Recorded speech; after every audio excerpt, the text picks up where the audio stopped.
नमस्कार दोस्तों, आज मैं आपको पढ़ाने जा रहा हूँ क्लास 9th का एक सैम्पल पेपर है 2020-21 का। तो उसका ये भाग 3 है। तो इसके अंदर हम पढ़ेंगे आज सेक्शन डी का क्वेश्चन। प्रश्न संख्या 21 से 31 तक प्रत्येक प्रश्न 4 अंकों का है। तो लिखा है draw the graph of the linear equation x बराबर 4 एंड x बराबर 5।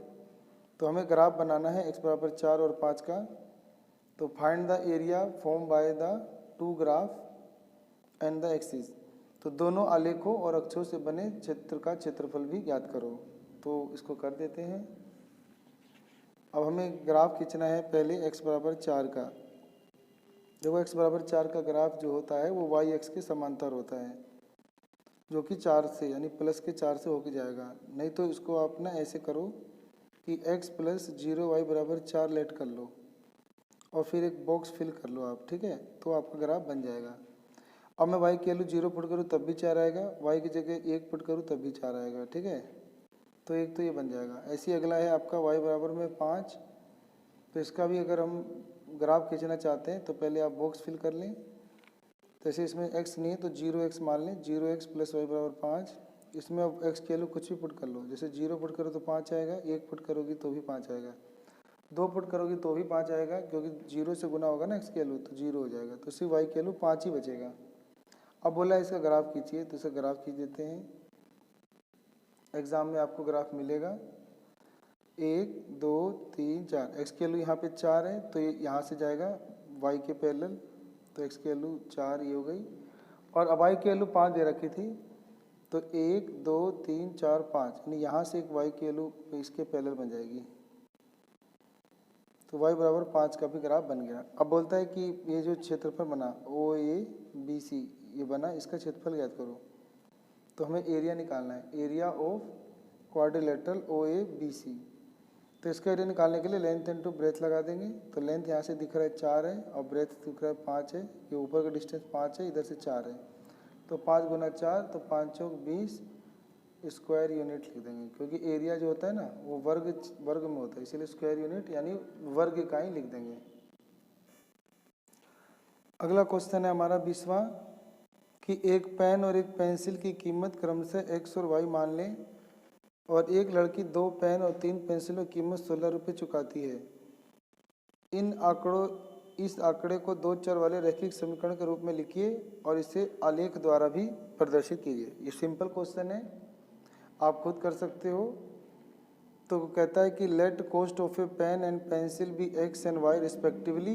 ए girl pay ₹60 for 2 pen and 3 pencil. Write the given data in the form of a linear equation in 2 variable, also represent it graphically. तो हमें दे रखा है कि एक pen और pencil की कीमत x और y मान लेना है, और एक लड़की ने 2 पेन खरीदा है तो 2x हो जाएगा, 3 पेंसिल खरीदा है 3y हो जाएगा, और टोटल 16 रुपये चुकाई है। तो समीकरण बन जाता है 2x प्लस 3y बराबर 16। तो इस आंकड़े को 2 चर वाले रैखिक समीकरण के रूप में लिखिए। तो यही आपका 2 चर वाला रैखिक समीकरण है। अब बोलता है इसका आलेख कीजिए। अब इसका हम ग्राफ बना देंगे। तो हमें 2x प्लस 3y बराबर में 16 का ग्राफ बनाना है। तो हम एक ऐसे बॉक्स ले लेंगे, xy लिख देंगे। अब हम पुट कर देंगे, ठीक है, बारी बारी से पुट कर देते हैं। चलो मैं पुट कर देता हूँ x की वैल्यू 0। तो 0 में थोड़ा सा कठिन हो जाएगा। x की वैल्यू आप 0 मत पुट कीजिए, x की वैल्यू आप ना माइनस का 1 पुट कीजिए। तो आपको हो जाएगा 2 मल्टीप्लाई x की जगह -1 फिर प्लस 3y बराबर में 16। तो 2 1 जा -2 प्लस 3y बराबर में 16। 3y बराबर में 16 माइनस का 2 उधर जाके प्लस हो जाएगा, तो 3y बराबर में 18 हो जाएगा। अब 3 से कट जाएगा तो y की वैल्यू 6 आ जाएगा। तो y की वैल्यू 6 जब हमने x की वैल्यू -1 पुट किया है। तो ऐसे ही आप और पुट कर दो। जैसे x की जगह आप कुछ पुट करो, जैसे मैं x की जगह पुट कर देता हूँ।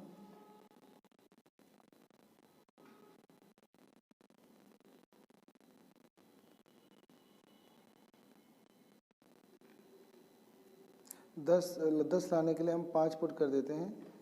तो 2 गुना x की जगह 5 हो जाएगा प्लस 3y बराबर में 16। 5 दूनी 10 जमा 3y बराबर में 16। तो 3y बराबर 16 में से 10 घट जाएगा, तो 3y बराबर में 6। 3 दूनी 6, तो y की वैल्यू 2 हो जाएगा। तो x की वैल्यू 5, y की वैल्यू 2। ठीक है, अब इसका बोला था ग्राफ खींचिए, बस इसका ग्राफ खींच दो आप तो आता ही है ग्राफ खींचना। ऐसे x एक्सिस होता है, x x डैश, एक y एक्सिस होता है y y डैश। अब बना दो 1 2 3 4, ऐसे अपना गिनती लिख दो, इधर माइनस वगैरह। अब बोला था -1 पे 6, तो -1 यहाँ होता है, 6 के ऊपर मिलेगा, 1 2 3 4 5 6, मान लो यहाँ आ गया -1 पे 6। अगला बोला है 5 पे 2, तो x के वैल्यू 5 कहाँ है, 1 2 3 4 5, और y के वैल्यू 2 प्लस किए ऊपर मिलेगा, 1 और 2 यहाँ, तो ये हो गया आपका 5 पे 2। अब दोनों पॉइंट से होकर जाने वाला है ग्राफ खींच देंगे। तो 2x + 3y बराबर में 16। ठीक है, अगला है 21वां क्वेश्चन।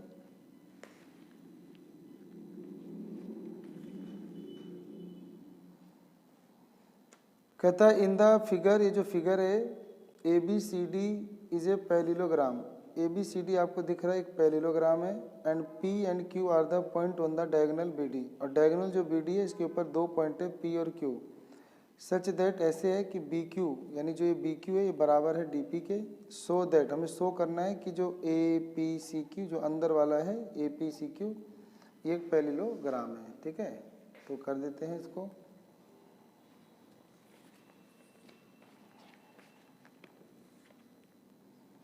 तो पहले अपना डायग्राम बना लेता हूँ।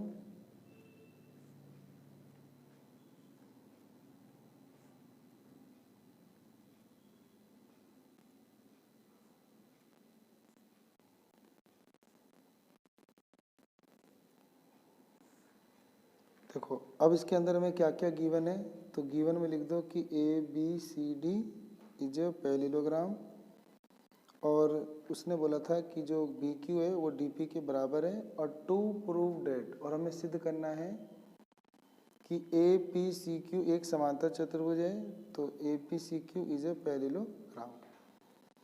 पैरेललोग्राम प्रूव करने के लिए पहले आपको ये जो ट्रायंगल है और एक जो ये ट्रायंगल है, आपको ये 2 ट्रायंगल लेने हैं। तो इसका नाम हो जाएगा APD, और यहाँ लिख देंगे एंड ट्रायंगल APD के अलावा ये वाला BCQ या BQC। तो क्योंकि ये पैरेललोग्राम है तो ये आमने सामने भुजाएं बराबर होगा, तो AD बराबर BC होगा, और अल्टरनेट एंगल से ये वाला एंगल 1 इस वाले एंगल 2 के बराबर होगा, तो एंगल 1 बराबर एंगल 2। ये तो क्वेश्चन में गिवन था, और ये लिख देंगे अल्टरनेट इंटीरियर एंगल, अंत है एकांतर कोण। और पर्सन में दिया था कि जो ये DP है ये BQ के बराबर है, तो आप लिखो DP बराबर में BQ, ये आपको गिवन है। 3 चीज़ें आपकी बराबर हो गई, तो ट्रायंगल जो APD है वो कॉन्ग्रुएंस हो जाएगा, ये मतलब BQC के, यानी सर्वांग हो जाएगा। तो लिख देंगे साइड एंगल साइड सर्वांग समता कसौटी से, या फिर कॉन्ग्रुएंस क्राइटेरिया। CPCT से अब मेरे को इसकी जरूरत है AP, तो मैं ले लूँगा AP बराबर, तो मैं लिख दूंगा CPCT से AP बराबर CQ, तो मतलब AP बराबर CQ ले लिया मैंने बाय CPCT। फिर इसी प्रकार अब ये 2 त्रिभुज लोगे, इसी प्रकार त्रिभुज ABQ, यानी ये वाला ABQ CDP के सर्वाक्षम हो जाएगा, और फिर सर्वाक्षम होने पे ये भुजा AQ बराबर PC हो जाएगा। तो ये क्वेश्चन मान लो फर्स्ट है और ये क्वेश्चन सेकंड है, ये भी हो जाएगा बाय CPCT। अब ना ये 2 त्रिभुज ले लेंगे, ये वाला, तो 2 त्रिभुज ले लेंगे, ये वाला देखो यहाँ ले लेता हूँ, त्रिभुज ले लेंगे ये वाला AQP, और ट्रायंगल ले लेंगे नीचे वाला CPQ में। ठीक है, तो यहाँ पे लिख देंगे पहला कि AP बराबर, अभी हमने लिखा था AP बराबर CQ, यहाँ लिख देंगे फ्रॉम फर्स्ट इक्वेशन 1 से। ऐसे ये वाला AQ बराबर PC या CP, ये भी हो जाएगा फ्रॉम सेकंड से, और थर्ड हो जाएगा कॉमन, ये PQ दोनों में आता है, ये ऊपर वाले ट्रायंगल में भी है नीचे वाले में भी है, तो PQ बराबर PQ हो जाएगा आपका कॉमन, यानी उभयनिष्ठ हो जाएगा जो दोनों में आता है। फिर AQP आपका सर्वाक्षम में कॉन्ग्रुएंस हो जाएगा CPQ के, ये हो जाएगा side angle side congruence criteria, यानी सर्वांग समता कसौटी। CPCT से अब ये वाला एंगल इसके बराबर जाएगा, तो एंगल 3 बराबर एंगल 4 हो जाएगा, ये लिख देंगे बाय CPCT। अब तुम्हें साफ दिख रहा है ये दोनों जब बराबर है तो साथ साथ ये जेड भी बना रहे हैं, तो लिख देंगे परंतु कोण 3 व कोण 4 अंतः एकांतर कोण बनाते हैं, यानी अल्टरनेट इंटीरियर एंगल बनाते हैं, अंतः एकांतर कोण बनाते हैं। तो यानी AP जो है APCQ, तो AP समांतर यानी AP जो है ना वो समांतर है किसके, QC के, और ये PQ तिर्यक रेखा है, तो लिख देंगे तथा PQ एक तिर्यक रेखा है। अब क्योंकि ये तिर्यक रेखा है तो अब ये दोनों समांतर हो गए और अभी बराबर भी थे, तो यानी अभी AP वाला जो है ना वो QC के बराबर भी था और अभी समांतर भी आ रहा है।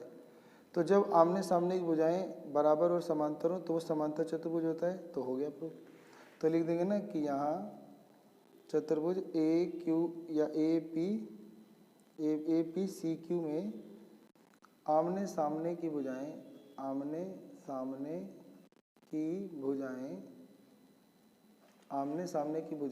बराबर व समांतर हैं, अतः जो समांतर चतुर्भुज बनाते हैं तो अतः P यानी APCQ is a parallelogram. English में लिख देंगे कि here opposite side of a quadrilateral are equal and parallel, तो it is form a parallelogram. तो यानी ये पैरेललोग्राम हो जाएगा, प्रूफ हो जाएगा। अगला क्वेश्चन है हमारा ABCD is A trapezium. ABCD एक ट्रेपीजियम है, अपना इसे बना लेंगे। ABCD is a trapezium with AB parallel CD and a line parallel to AC intersect AB at X। मैं मान लेता हूँ ABCD मतलब ABCD एक समलंब है जिसमें AB समांतर है DC के। फिर कहता है कि AC के समांतर रेखा AB को, यानी AB के समांतर AC के समांतर एक रेखा AB को X पर, यानी AB को X पर और BC को Y पर काटता है, यानी ऐसे मिला दोगे तो काटता है, और BC को Y पर प्रतिच्छेद करता है। सिद्ध कीजिए कि ADX यानी ADX, अभी इसको मिलाएंगे ADX ये वाला, सिद्ध कीजिए ADX ACY के बराबर है, ACY इसको भी मिला देंगे तो ACY के बराबर है, इसको भी मिला देंगे, ठीक है। तो इसके अंदर पहले देखेंगे कि ये दोनों पैरेलल हैं और फिर ये दोनों पैरेलल हैं। तो अब एक चीज़ याद करना होता है कि जब ना दो ट्रायंगल एक ही लाइन और मतलब एक ही लाइन के मतलब जब ना दो त्रिभुज एक ही आधार पे बने हों सेम बेस पर और बिटवीन पैरेलल लाइन यानी समांतर रेखा के बीच बने हों तो दोनों के क्षेत्रफल बराबर होते हैं। तो क्या हो जाएगा कि जो ADX है यानी जो एरिया ADX है वो बराबर हो जाएगा एरिया ADX बराबर हो जाएगा ACX के बराबर हो जाएगा, इक्वेशन फर्स्ट। ऐसे ये वाला XY AC के समांतर है, तो यानी ये जो ADC है, ये जो एरिया ADC होगा या AXC या ACX ये बराबर होगा इसके ACY के, एरिया ACY के बराबर होगा, इक्वेशन 2। अब लिख देंगे फ्रॉम फर्स्ट एंड सेकंड। तो क्या हो जाएगा कि ये दोनों प्रूफ हो जाएगा जो हमें प्रूफ करना है कि ADX बराबर हो जाएगा एरिया ACY, ठीक है। तो ये आपकी बुक का ही है, कर सकते हो। अगला है प्रूफ दैट, प्रूफ करो कि quadrilateral form by the internal angle bisector of any quadrilateral is cyclic. कहता है सिद्ध करो कि किसी चतुर्भुज में उसके जो कोण होते हैं उनके जो अंतर समद्वि भाजक करने पे वो जो अंदर एक चतुर्भुज बनाते हैं वो एक साइक्लिक होता है। साइक्लिक मतलब होता है आमने सामने कोणों का जोड़ 180 होता है। तो प्रश्न है कि सिद्ध कीजिए कि किसी चतुर्भुज के अंतर कोणों के समद्वि भाजक से बना चतुर्भुज यदि संभव हो तो चक्रीय होता है। तो कैसे करेंगे तो देखते हैं। तो ऐसे करते हैं, देखो हम ना एक ऐसे ले लेंगे चतुर्भुज ले लेंगे ABCD। अब इसका ना ये जो एंगल है ना, इनका समद्वि भाजक खींचेंगे, इसका समद्वि भाजक खींचेंगे, फिर ऐसे ही इसका समद्वि भाजक खींचेंगे, फिर इसका समद्वि भाजक खींचेंगे, तो अंदर ये ऐसे कटेगा, है ना, थोड़ा वो चपटा सा बन गया है। तो मान लो ये कहीं कटेगा ऐसे, तो कटने पे बन जाएगा, थोड़ा सही से नहीं बना है शायद, दोबारा बनाते हैं। इसको ऐसे ले लेते हैं, यानी इन दोनों कोण के समद्वि भाजक मान लेते हैं यहाँ कटता है F पर, और इन दोनों कोणों के समद्वि भाजक जो हैं, इन दोनों के समद्वि भाजक जो है यहाँ पे कटते हैं, मान लेते हैं E पर, ठीक है। तो नाम हो जाएगा ये आपका A B C D, ये हो जाएगा E F, ये G और ये मान लो H। तो लिख देंगे कि A B C D is a quadrilateral, और लिख देंगे ना कि B मतलब ये जो बना है अंदर वाला E G F H, E G F H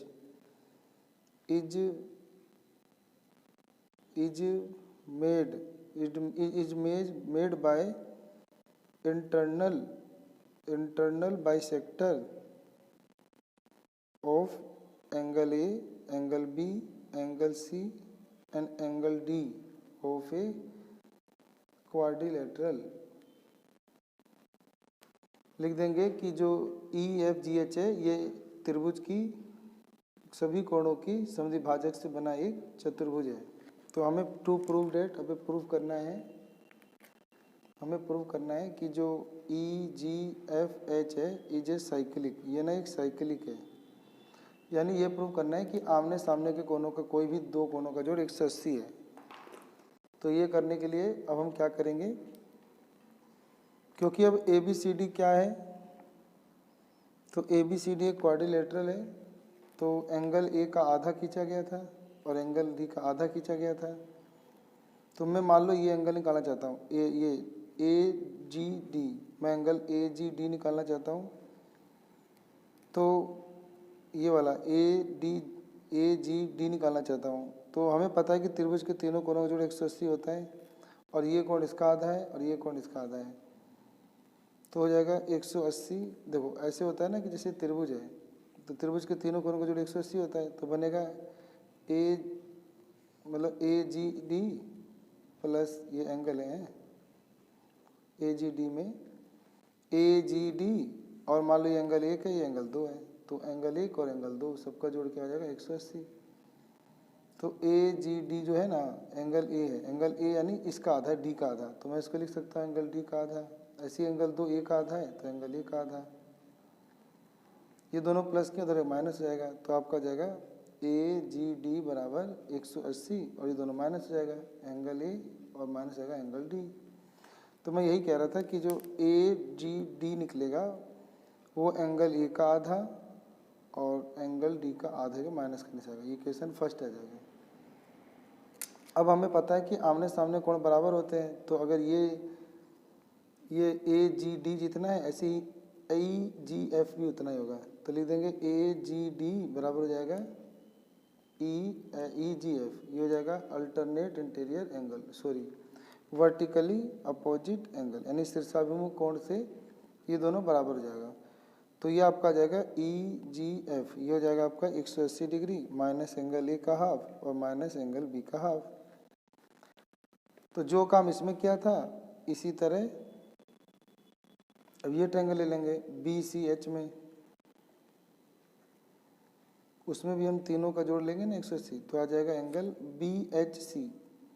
तो BHC हो जाएगा आपका इन दोनों का आधा, एंगल B का आधा एंगल C का आधा, तो 180 डिग्री हो जाएगा माइनस एंगल B का आधा एंगल C का आधा, ये 2 हो जाएगा।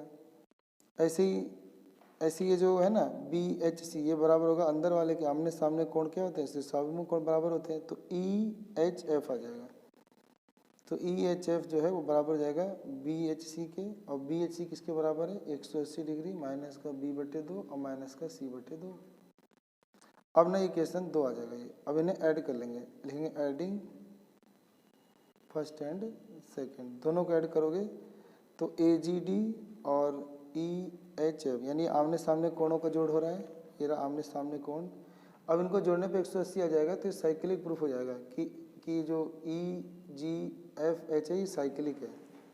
तो जोड़ लेते हैं, तो ये था आपका 180 ये वाला, और प्लस ये भी आपका 180, और माइनस कर देंगे एंगल ए का हाफ, डी का हाफ, बी का हाफ, सी का हाफ। तो अगर हम सबको जोड़ दें तो एंगल ABCD सबका जोड़ बटे में हाफ, 80 80 कितना होता है 360, और सभी चतुर्भुज के सभी कोणों का जोड़ 360 होता है, और बटे 2, 2 से कट जाएगा तो हो जाएगा 180, और 360 में से 180 घट जाएगा तो 180, तो हो गया ये साइक्लिक है, तो ये आपका प्रूव्ड हो जाएगा। तो लिख देंगे 100 EGFH इज ए साइक्लिक। ये साइक्लिक क्यों हुआ? क्योंकि अपोजिट एंगल का सम जो है वो 180 डिग्री आ गया है।